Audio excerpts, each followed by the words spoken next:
আজকের এই প্রোগ্রামে নাকি আমাদের অনেক হিন্দু ভাইরাও এসেছে। আমি আপনাদেরকে খুবই ভালোবাসা নিয়ে প্রশ্ন করতে চাই, আজকের এই মাহফিলে আমার হিন্দু ভাইরা কে কে এসেছে একটু হাত দেখতে চাই। কোনো সমস্যা নেই, দেখি আমি কে কে আসছেন। পেছনে আছে? ও আচ্ছা আচ্ছা, ঠিক আছে, হাত না তুললে কোনো সমস্যা নেই। আমি জাস্ট জানতে চাচ্ছিলাম যে কারা কারা এসেছে। তবে এতটুকু বলতে চাই, হিন্দু ভাইদেরকে আমরা ভালোবাসি, ঠিক কিনা বলেন? আজকের এই মাহফিলে হিউজ পরিমাণ তারা এসেছে, আমি শুনেছি মাহফিল কমিটির থেকে। তো আমরা একটি বিষয়ে অবাক হয়ে যাই, আমরা যখন রাস্তায় চলাফেরা করি, রাস্তাঘাটে যখন যাই, দেখে অবাক লাগে হিন্দু ছেলেরা এসে বলে, হুজুর সেলফি তোলা যাবে? আমি বললাম অবশ্যই যাবে। তুমি বলছো হুজুর আমি তো হিন্দু, তবে আপনাকে আমি এই কলিজার ভেতর থেকে ভালোবাসি। আমারে দেখায়, দেখেন হুজুর আমার ফোন দেখেন, কি বলো, পুরো গ্যালারি আমার ভিডিও সেভ করে। হিন্দু ছেলে, সে ইসলাম ধর্ম গ্রহণ করে নাই। হাজার হাজার হিন্দু আছে যারা পারিবারিকভাবে হিন্দু, কিন্তু হৃদয়ে তাদের কলিজার ভেতরে আল্লাহ নবীর ভালোবাসা ঢোকানো আছে। তারা আলেমদের কলিজার ভেতর থেকে ভালোবাসে, চিল্লা কোন ঠিক কিনা? খুব তারা ভালোবাসে।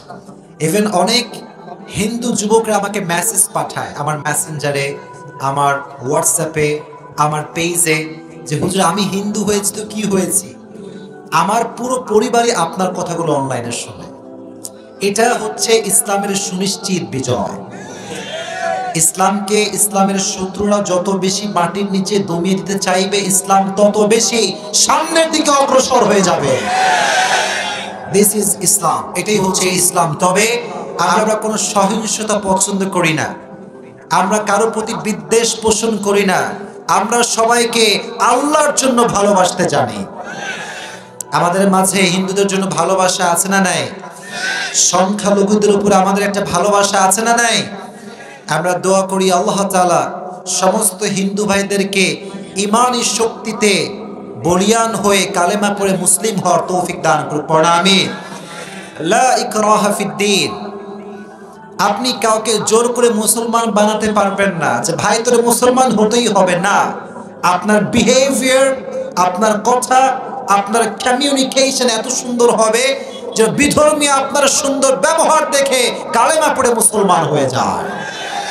এত সুন্দর ব্যবহার করতে হবে। আমরা দোয়া করি হিন্দু ভাইদের জন্য, আল্লাহ তাআলা সবাইকে ইসলামের জন্য যেন কবুল করে নেয়। পড়া আমিন। আমরা আর একটি কথা বলতে চাই, হিন্দু ভাইরা যখন প্রোগ্রামে আসে আমাদের এই বুকটা ভরে যায়, মনটা ঠান্ডা হয়ে যায়।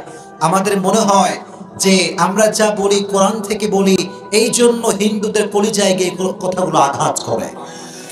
আল্লাহ তাআলা এলাকাবাসীকে কবুল করে নিক, সংখ্যালঘু যারা আছেন তাদেরকেও কবুল করে নিক। পড়া আমিন।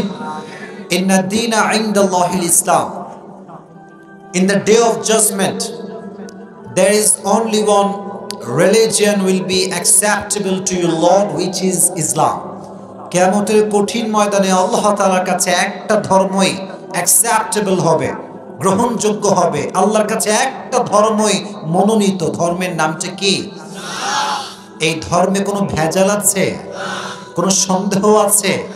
এই যে কোরআনটা আল্লাহ তাআলা আমাদেরকে দিয়েছেন, এটা কি সাধারণ কোনো কিতাব না অসাধারণ কিতাব? প্রতিটি কিতাব যা পৃথিবীতে রয়েছে, প্রত্যেকটা কিতাবের মাঝে পরিবর্তন ঘটেছে, পরিবর্তন এসেছে। But Quran is only one book in this world. Nothing has changed from beginning to the last. শুরু থেকে নিয়ে শেষ পর্যন্ত, আজ অবধি কিয়ামত পর্যন্ত এই কোরআনের একটা অক্ষর কেউ পরিবর্তন করতে পারবে না। সে কোরআন আমরা পেয়েছি। বলেন তো এই কোরআনটা পড়লে আমাদের ভাগ্যের চাকাটা কি বন্ধ হয়ে যাবে না খুলে যাবে? আমরা কি দুর্ভাগা হয়ে যাব না সৌভাগ্যবান হয়ে যাব? তাহা মা আনজালনা আলাইকাল কুরআনা লিতাশকা। Oh my prophet, I have sent to you this Quran that you not be distressed. আমি এই কোরআনটা আপনাকে এই জন্য নাজিল করেছি যেন আপনি দুর্ভাগ্যবান না হয়ে যান। কোরআনটা আপনাকে এই জন্য নাজিল করেছি, এই কোরআনটা যে পড়বে তার ভাগ্যের চাকা খুলে যাবে। সুবহানাল্লাহ পড়েন। এটা হচ্ছে সেই কোরআন। এই কোরআনটা আমরা বেশি বেশি পড়বো তো ইনশাআল্লাহ।